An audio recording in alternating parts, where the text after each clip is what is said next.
Olá pessoal, estamos aqui de novo e ultrapassamos a barreira dos 100 inscritos, o que parece ser a primeira grande barreira nessa atividade aqui.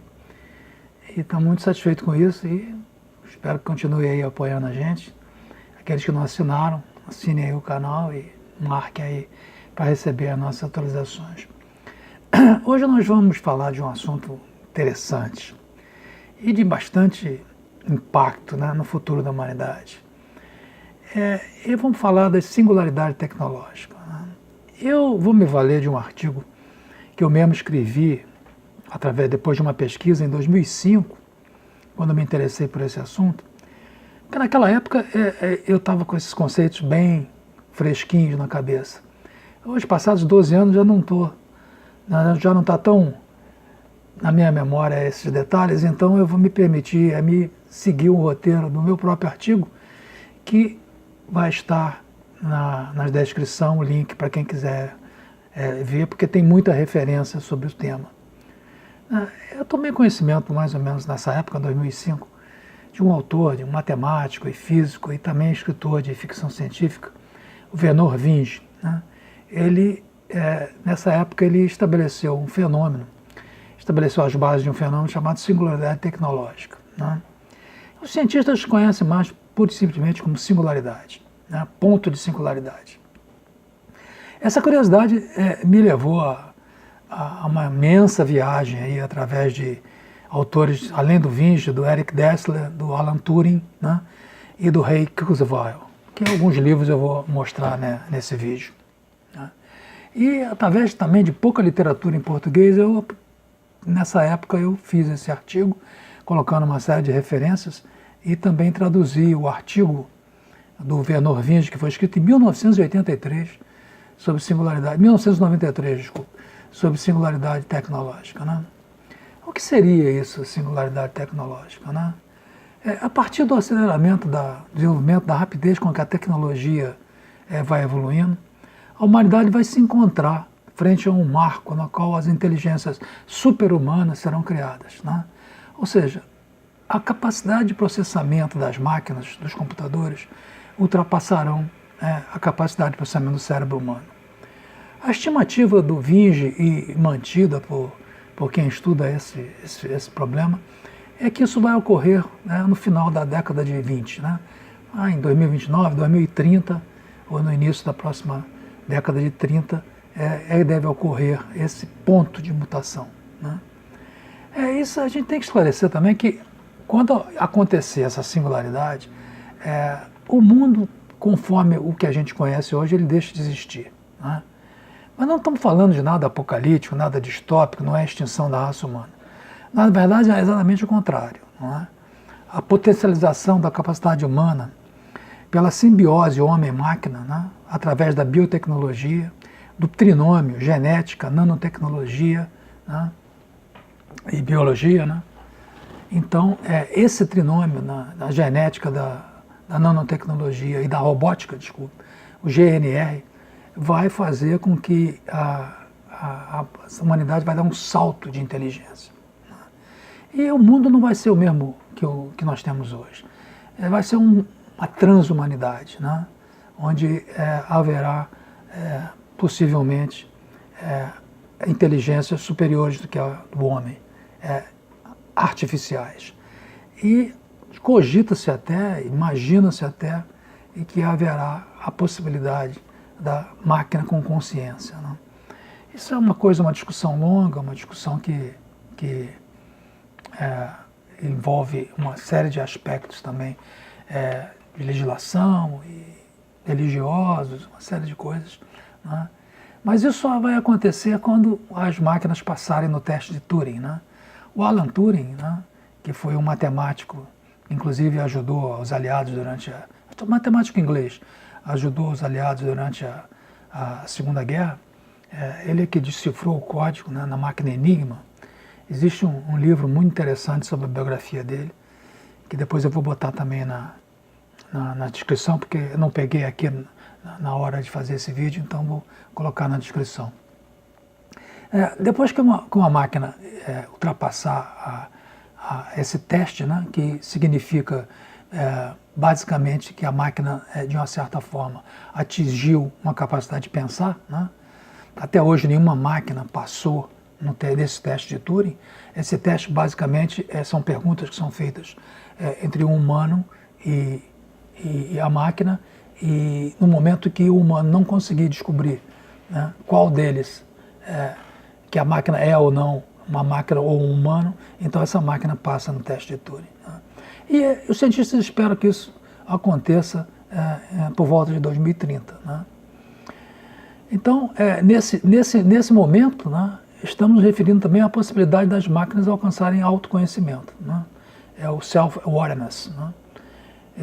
Existindo vários caminhos pelos quais a ciência poderá nos fazer atingir esse marco, né? Esse assunto, né, já foi muito, inclusive, apresentado no cinema de uma forma um pouco dramática, né? Vocês devem se lembrar todos da série de filmes, né, do Exterminador do Futuro, que realmente lida com esse tema. As máquinas atingem uma capacidade de processamento e de conhecimento superior à humanidade e se voltam contra a humanidade. Agora, isso é uma ficção, né? Porque evidentemente que essas máquinas que atingirem elas terão algumas leis no seu software que vão tentar impedir isso, né? Se isso pode ou não acontecer, já é uma especulação, né? Mas até as leis de Asimov, a primeira lei de Asimov é que o robô nunca vai se voltar contra o homem, né? Nesse ponto, nós estamos para atingir esse marco, a gente pode considerar três coisas importantes, né? Pode ser desenvolvidos computadores que são conscientes e com inteligência sobre-humana. Atualmente existem controvérsias se podemos criar equivalente humano de uma máquina. Porém, se a resposta for sim, podemos, né? Então existe pouca dúvida de que os seres mais inteligentes podem ser construídos logo depois, né? De que seres mais inteligentes podem ser construídos logo depois. Grandes redes de computadores e seus usuários associados podem acordar, entre aspas, né, uma entidade super-humana inteligente. Interfaces homem-computador podem se tornar tão intimamente ligados que os usuários podem ser razoavelmente considerados como inteligências sobre-humanas. E a ciência biológica pode prover meios para melhorar o intelecto humano, né? Esses 4 pontos, né, vão ser determinantes nessa transhumanidade, né? Em 1986, um cientista americano, Eric Dessler, escreveu um livro, Engines of Creation, né? Esse livro aqui, né? Engines of Creation. Tornou-se uma referência para o estudo de consequências de uma nova tecnologia que ele denominou de nanotecnologia, né? E que iria desempenhar um papel fundamental, né, no desenvolvimento dessas máquinas super-humanas, né? Dexter teve opositores, porque o Dexter imaginava, e isso é o que se lê no livro dele, e toda a teoria dele, que seria possível se criar montadores, né? Montadores moleculares que manipulariam moléculas e você poderia, a partir daí, criar tudo, né? Criar tudo com esses montadores que seriam nanomáquinas, máquinas infinitamente pequenas, né, no nível molecular, que seriam robôs e criariam, entende, qualquer coisa manipulando os átomos, né? Alguns cientistas na época, né, e houve um grande debate entre o Richard Smalley e o Eric Dessler em 2003, porque o Smalley dizia que esses montadores eram utópicos, que não haveria condições de se criar esses montadores. De lá para cá muita água rolou, né? E recentemente alguns cientistas, eu vou colocar o link, já estão afirmando que a discussão pende mais para o Dexter, já estão conseguindo criar montadores moleculares numa determinada escala, né? O link dessa reportagem, são cientistas de Manchester, eu vou deixar na descrição. Com a evolução, né, desse conceito de singularidade tecnológica, com o avanço da tecnologia numa rede exponencial, cada vez mais as inovações tecnológicas levam menos tempo para chegar ao usuário. Eu já mostrei isso até num outro vídeo, quando falamos da blockchain, do Bitcoin. E um dos grandes defensores dessa transhumanidade, dessa época em que as máquinas vão dominar, é o Ray Kurzweil. Ele escreveu em 2006 um livro que se tornou a Bíblia praticamente disso, que é The Singularity is Near, quer dizer, a singularidade está próxima, né? Esse livro, entende, ele tem toda a fundamentação do Eric Drexler para esse novo mundo que ele diz. Ele é um otimista, né? E ele diz que a nanotecnologia, a genética e a robótica e o avanço da capacidade computacional vão permitir você resolver todas as mazelas do mundo, né? Então ele fala em extinção da pobreza, ele fala num mundo maravilhoso. Eu acho ele um pouco otimista demais, porque essas tecnologias não vão chegar, na minha opinião, a essas pessoas marginalizadas, né? E o que acontece é que elas poderão simplesmente, de uma certa forma, deixar elas de lado e até aniquilá-las, né? Então esse mundo cor-de-rosa que o Drexler, que o Ray Kurzweil prega com relação à humanidade depois do ponto de singularidade, eu acho que é um pouco otimista demais, né? Mas, de qualquer maneira, eu recomendo que quem se interessa por o assunto leia esse livro, né?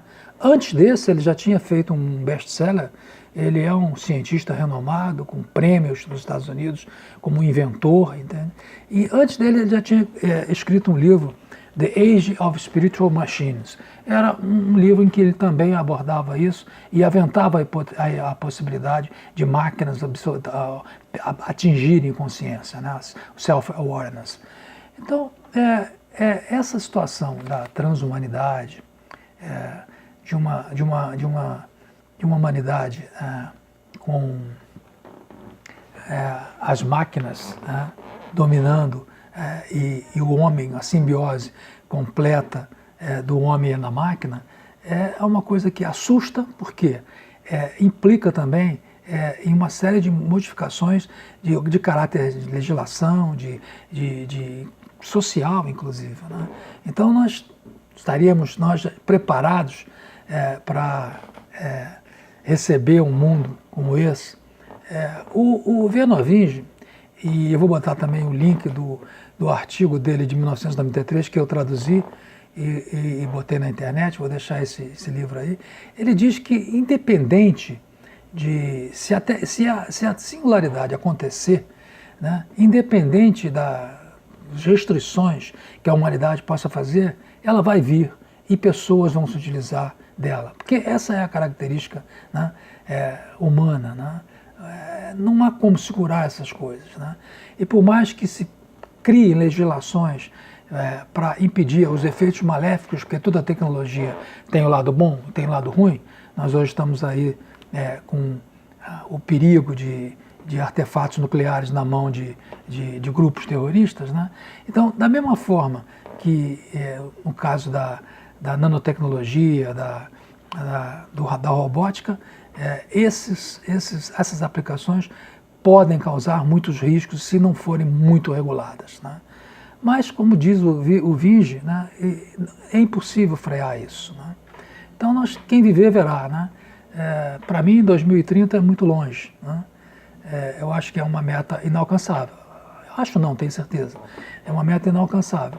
Mas muitos que estão aí hoje assistindo esse vídeo vão presenciar isso, né? Vão começar a presenciar essa mudança que vai ocorrer na humanidade. Uma questão que eu acho que, de tudo que a gente falou aí, que eu preciso esclarecer melhor, é que esse problema da nanotecnologia molecular, essa polêmica que houve entre o Drexler e o Richard Smalley, não tem nenhuma relação, né, com a questão da singularidade tecnológica, tá? E também não tem nenhuma relação com tudo que tem se desenvolvido tão rapidamente aí, em tão larga escala da nanotecnologia. Porque, na verdade, existem dois conceitos, né? O conceito que o Drexler botou no livro dele, que era de uma nanotecnologia a nível molecular, e a nanotecnologia normal, em que se trabalha com quantidades e valores e tamanhos muito pequenos, mas não a nível molecular, e que está se desenvolvendo em larga escala em várias aplicações e estão se investindo muito no mundo na nanotecnologia, em vários campos do conhecimento, na medicina, na engenharia e em vários outros campos. Então não tem, essa polêmica não invalida absolutamente nada, porque nem também a singularidade tecnológica tem nenhuma relação a ver com isso. Como eu disse, eu tratei desse assunto porque eles são totalmente ligados, nanotecnologia e a eventualidade da gente ter assemblies e montadores moleculares, está tudo muito ligado também com a questão da singularidade tecnológica. Mas uma coisa não impede a outra. Tá? Era isso, um esclarecimento necessário. Então era isso que eu queria passar nesse vídeo. Tá? Já tinha algum tempo que eu estava querendo fazer. Eu espero que eu tenha conseguido passar essa ideia, né? Como sempre. E observem aí nas descrições os diversos links que eu vou deixar sobre o assunto, livros e links na internet que instruem sobre essa questão da singularidade tecnológica e do futuro da transhumanidade. Até a próxima.